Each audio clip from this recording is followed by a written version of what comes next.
Eat 15. I tried that, but after just one, I was stuffed. Check it out, guys. The EACHINE EAT 15. And this is the brushed model. But wait. Before you run off to another video, give me just a couple minutes to prove why in the case of this car, brushed is actually better than brushless. What a super awesome looking RC car. This might be my favorite looking RC car ever.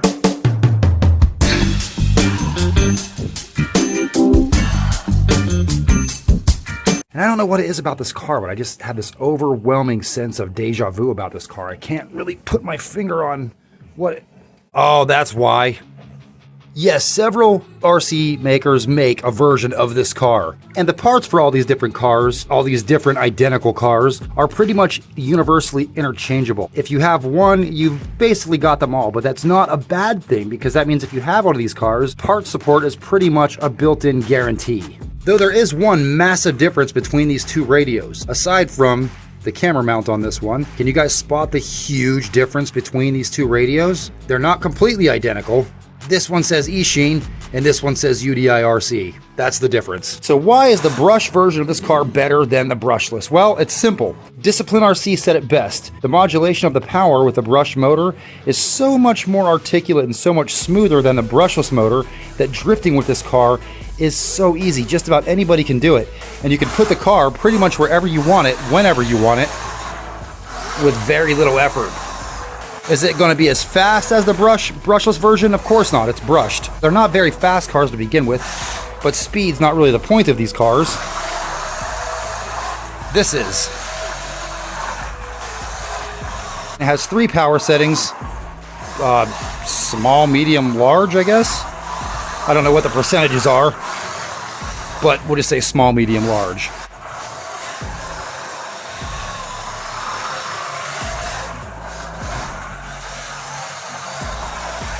And yes, I realize that competition drifters would say this isn't drifting, it's power sliding, it's 4-wheel drive, it doesn't have all the specific drift stuff.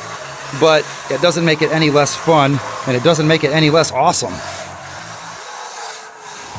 And the nice thing about this being the brushed motor is that even mid-drift, if you get it wrong, you can correct it and actually get the car back under control mid-drift because, again, the brushed motor, the power comes on so much more smooth.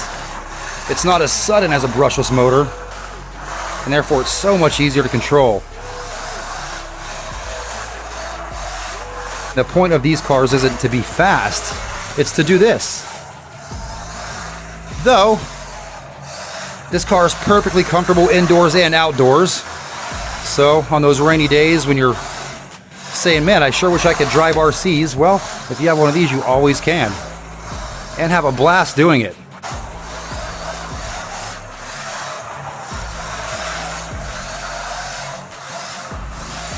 I'll put up the power setting to medium.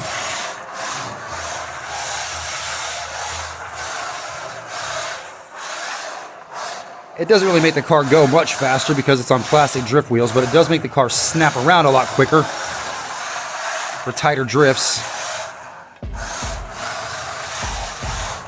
And power setting large. The highest power setting, it's not really all that noisy. Again, being a brushed car, all the noise we're hearing is just the wheels on the surface here.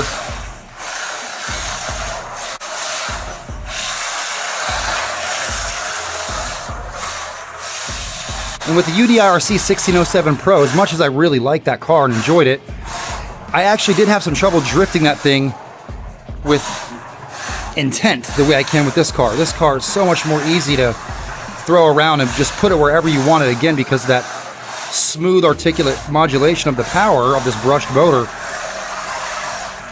Anybody could drift this car and look like Ken Block, rest in peace.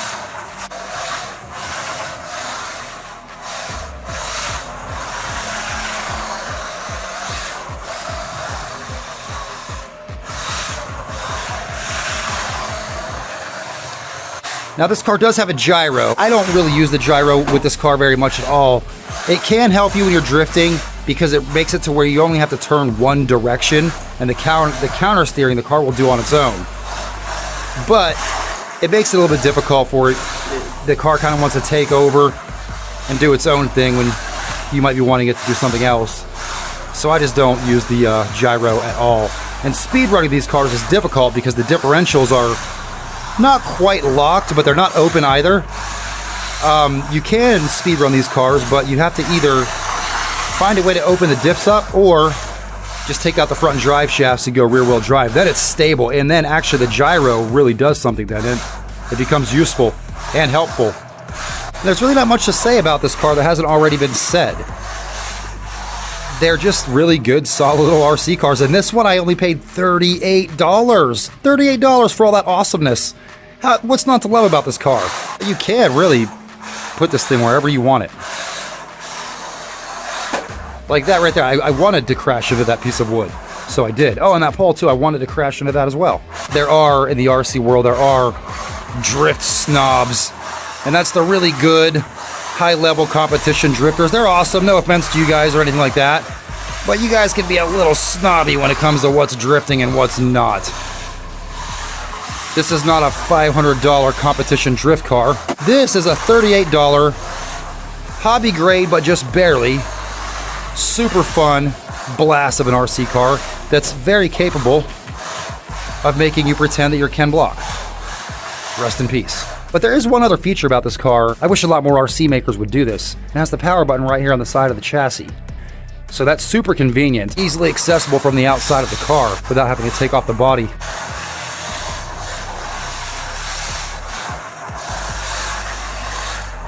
These little cars are just such good RC cars. They really are.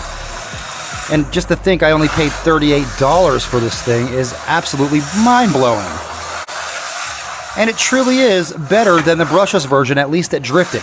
As far as drifting goes, this car is better than the brushless version. Sometimes brushed is better. Sometimes it really is. It just depends on the application. It's one of the reasons why many crawlers, some high-dollar crawlers, are actually still brushed. It's because brushed motors still do have their advantage in the RC world, a huge advantage in some areas depending on the application.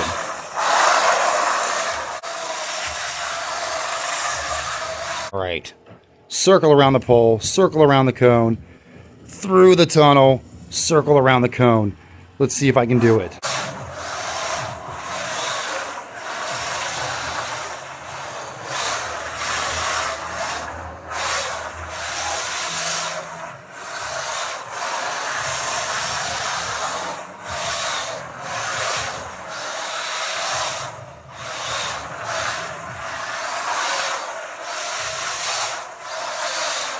Well, guys, there we are. There's not a whole lot to say about this car except that it's absolutely awesome. All these EACHINE UDIRC Pinecone model cars, they're all really, really good cars. It's really just a matter of preference. Which one do you like the appearance of the best? And everything else about them is virtually identical. The chassis, the parts, all identical.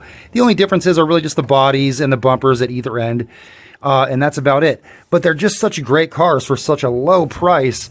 Everybody should have one in their collection. Truly a blast of a car. And with that, let me just say, as always, thank you so much for watching. Please like, comment, subscribe. Remember, it's not about miles per hour. It's about smiles per mile. So have fun, and we'll see you in the next one.